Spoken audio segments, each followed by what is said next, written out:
dapat mengidentifikasi kasus-kasus yang merupakan dilema etika atau rujukan moral? Nah, selama Ibu di SD 2 Berkat itu ada pengalaman yang agak menarik sedikit, yaitu masalah kehadiran siswa. Apalagi siswa itu yang sudah kelas 6, pada prinsipnya yang kita tahu kehadiran siswa itu kalau kurang dari 60%, siswa tersebut bisa tidak diizinkan untuk mengikuti ujian akhir.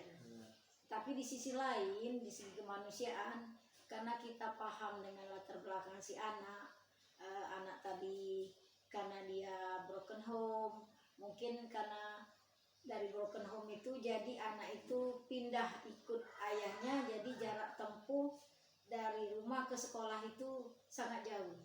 Jadi anak tersebut boleh dikatakan kurang rajin sekolahnya itu.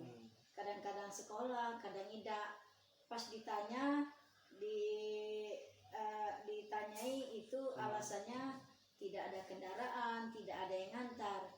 Nah di situ kita kadang-kadang bagaimana ya?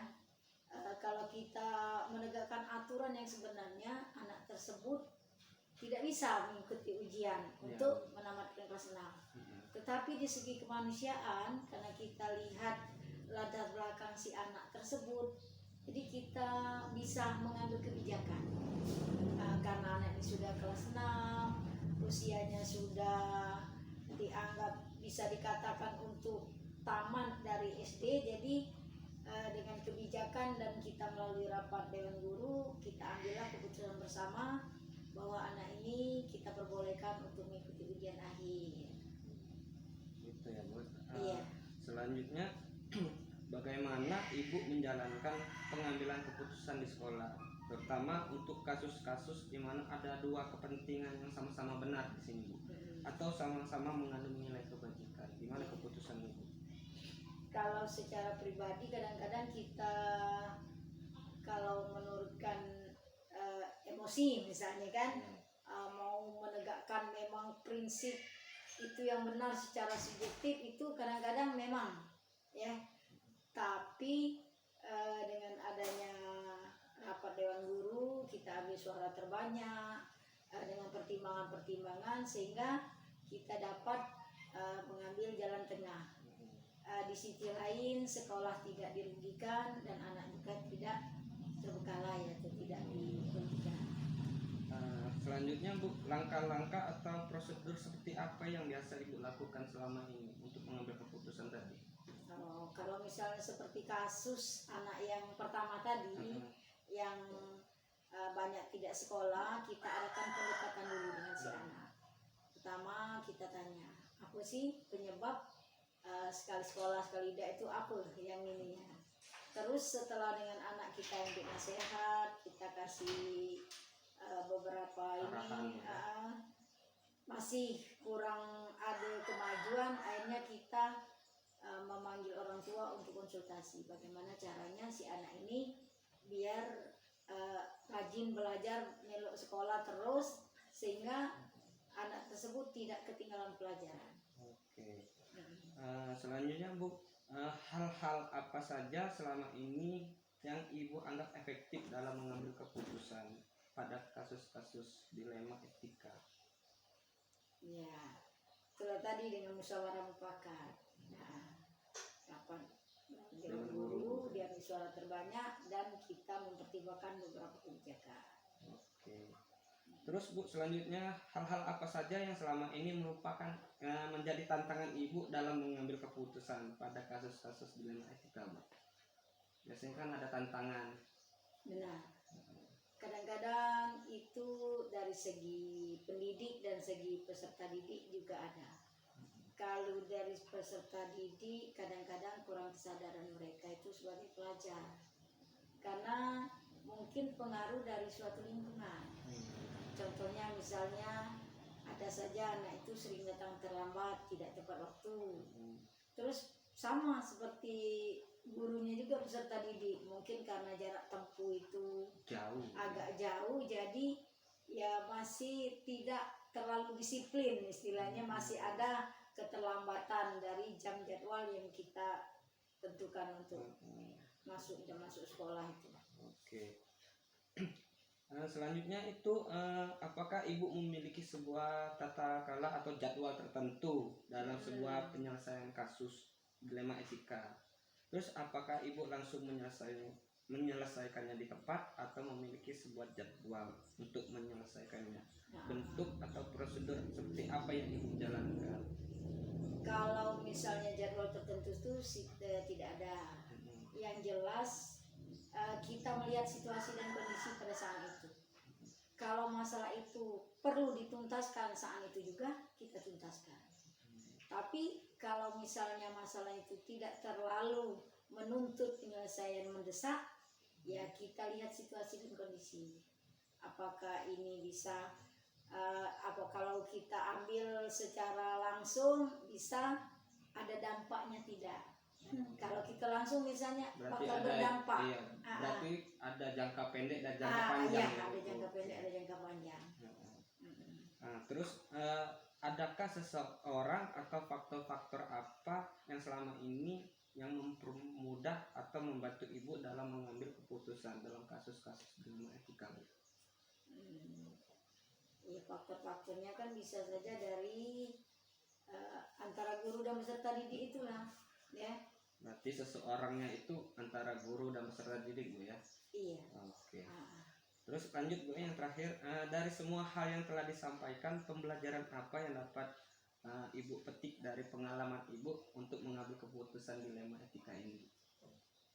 Yang bisa dipetik? Dari pengalaman kita tuh kadang-kadang Ibu sebagai kepala sekolah. Kita juga kadang-kadang kalau mengambil kesimpulan atau keputusan dan kebijakan itu tidak bisa secara pribadi. Individu, Bu, ya? Tidak individu. Kita harus keputusan bersama karena mengingat kadang-kadang situasi dan lingkungan sekolah. Karena di setiap tempat, daerah itu berbeda-beda. Di suatu tempat ini kita bisa melaksanakan kebijakan seperti ini. Tapi di tempat yang lain belum tentu kebijakan yang si A ini tidak bisa kita laksanakan. Ya, itu saja, Bu, untuk perbincangan hari ini. Sebelumnya Hadi ucapkan terima kasih banyak untuk Ibu Sili yang sudah mewakili untuk diwawancarai oleh Hadi sebagai pemimpin kepala sekolah. Ya, terima kasih sebelumnya, Bu. Saya ucapkan terima kasih banyak. Wassalamualaikum warahmatullahi wabarakatuh.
itu bagaimana Ibu dapat mengidentifikasi kasus-kasus yang merupakan dilema etika atau bujukan moral di dalam sekolah ini, Bu?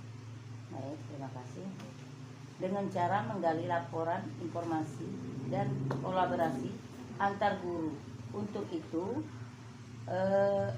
komunikasi aktif dalam kombel tersebut.